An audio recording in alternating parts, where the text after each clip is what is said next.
Vice President.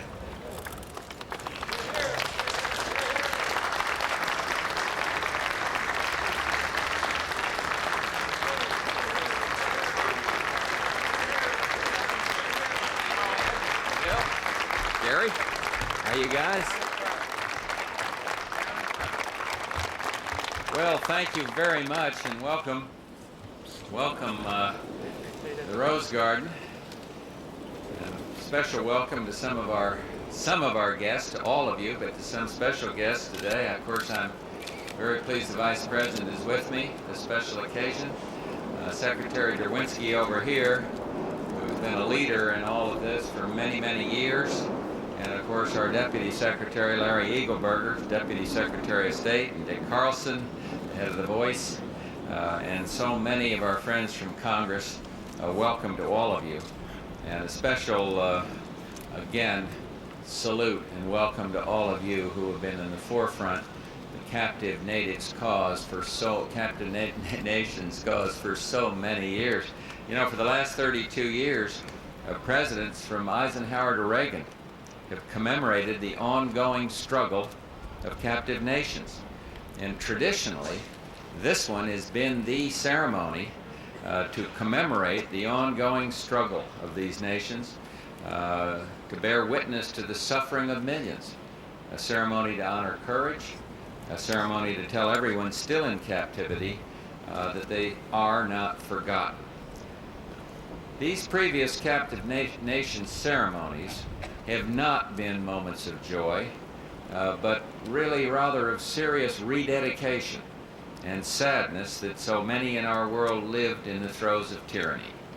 The revolution of 1989 was stunning, thrilling, clearly a historic time. And at this ceremony last year, we told the world that we would keep faith with those who were oppressed. We did. And then taking their lives into their own hands, the very people who were in our hearts crafted an unforgettable year of triumph. The triumph of brave hearts, the triumph of people declaring they would control their own destinies. And last summer, while we were in Eastern Europe, Barbara and I sensed that excitement in the air that some of you here had been telling me about. In meetings with the people of Poland and Hungary, I pledged America's strong support for their historic struggle. And like most Americans, we'd watched in joy as the barbed wire on that Austrian-Hungarian border came down. And we were deeply moved as the changes swept across the continent, bringing within reach the vision of a Europe truly whole and free. For 4 long decades, America and her allies have remained united and strong in our mission for peace and freedom. That strength has at long last borne some fruit. What an amazing year this has been.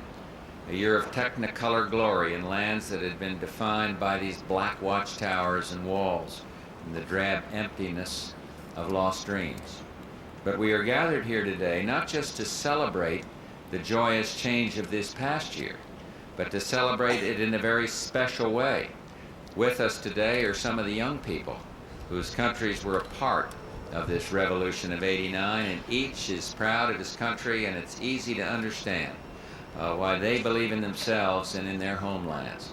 For the bold and brilliant light of freedom now illuminates their world. And so to honor that shining faith in the future, I dedicate this day to this new generation of freedom and to future generations who will never have to bear the burden of tyranny. For some of this new generation, this freedom means a whole new world in their own backyard. On that unforgettable morning when the East German borders fell, parents gathered up their kids and brought them to the Brandenburg Gate, the final symbol of tyranny in Berlin. And still in their pajamas, these children, on this day of new freedom, were passed up from friendly hand to have the thrill of sitting on top of the wall, looking across at the endless horizon of their dreams. And now, a new generation is coming of age in freedom. In the audience today is a group of young interns from Poland, Hungary, and Czechoslovakia. Supported by funding from private American organizations, they are spending the summer working and learning in our great country.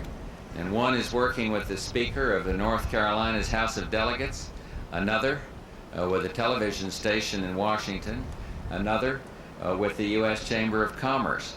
And they're here learning how a free society works and will return to build a free Poland, a free Hungary, a free Czechoslovakia. But while we celebrate for those who are now free, we must also remember those who are not. And I continue to be moved by what I see and hear throughout the rest of the world, where unfinished revolutions continue, one heroic story at a time. In the Americas, where a boy with nothing but a board and a sail windsurfed to escape the politics of repression.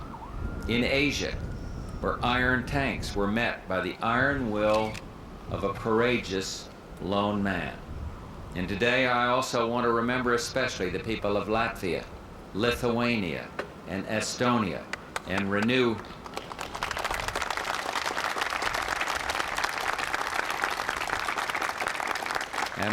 our unflagging support for their long quest for national self-determination.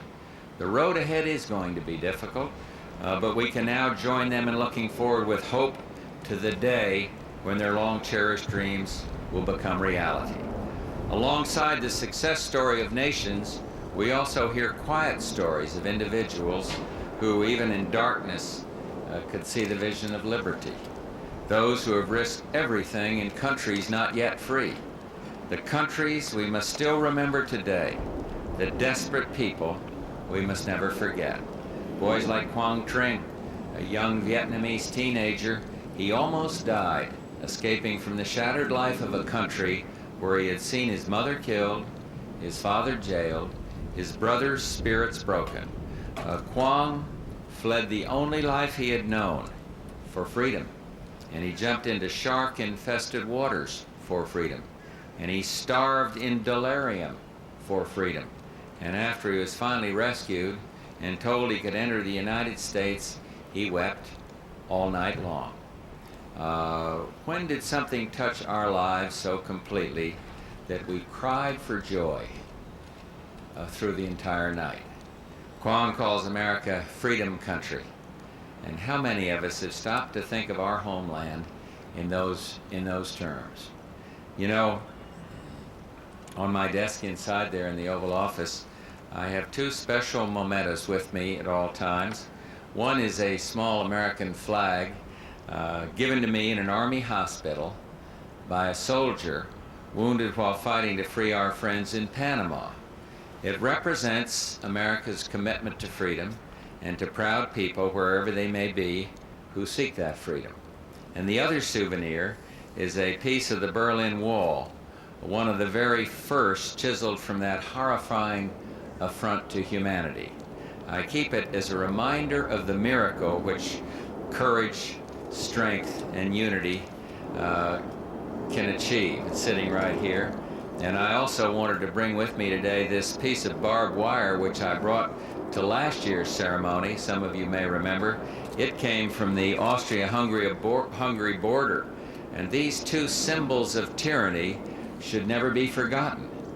Sitting in this peaceful rose garden today are several generations of these nations of miracles, including the new generation. But there are also countries that are still waiting to be free. So let us all work together so that next year, this dream of freedom extends to all those countries where it is now denied. Let us pray together that the light of liberty will shine across our entire planet, and that the next Captive Nations Week will be the last. Thank you all for coming here, and God bless you for your steadfast commitment to freedom around the world. Thank you all very, very much.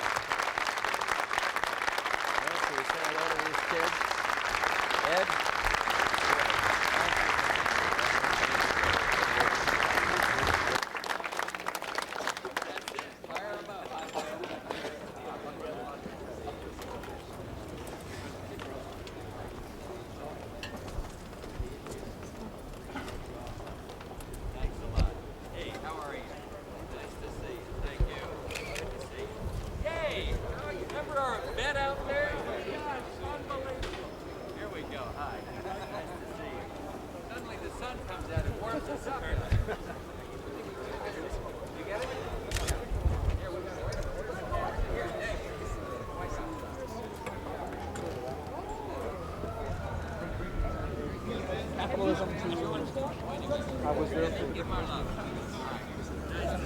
special guest of the parliament. 4 weeks,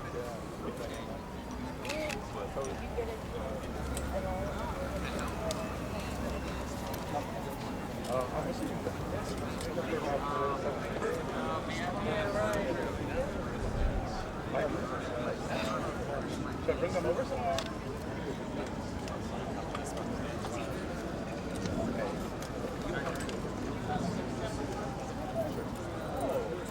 My pleasure. I have big fan of the Freedom Monument in front of the Opera House.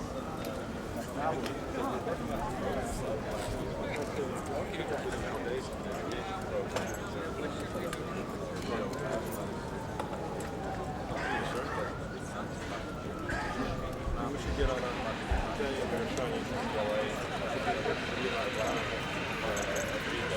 so we're looking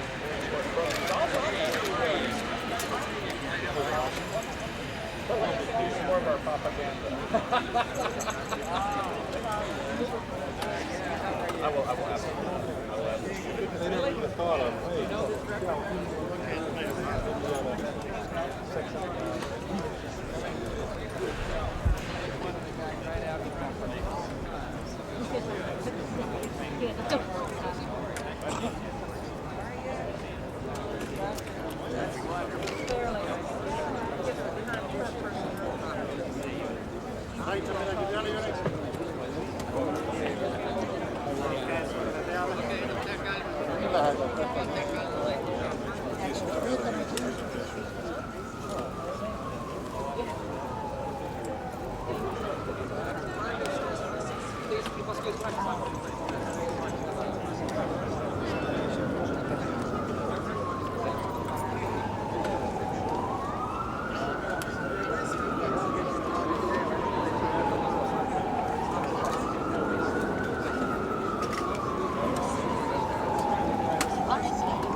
Nice day.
wrap up the malt because we got to get out of here. Just give me 2 minutes.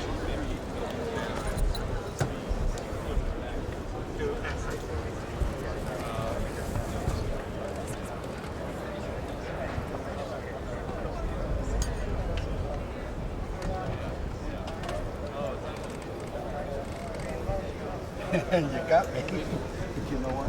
I went over there and got those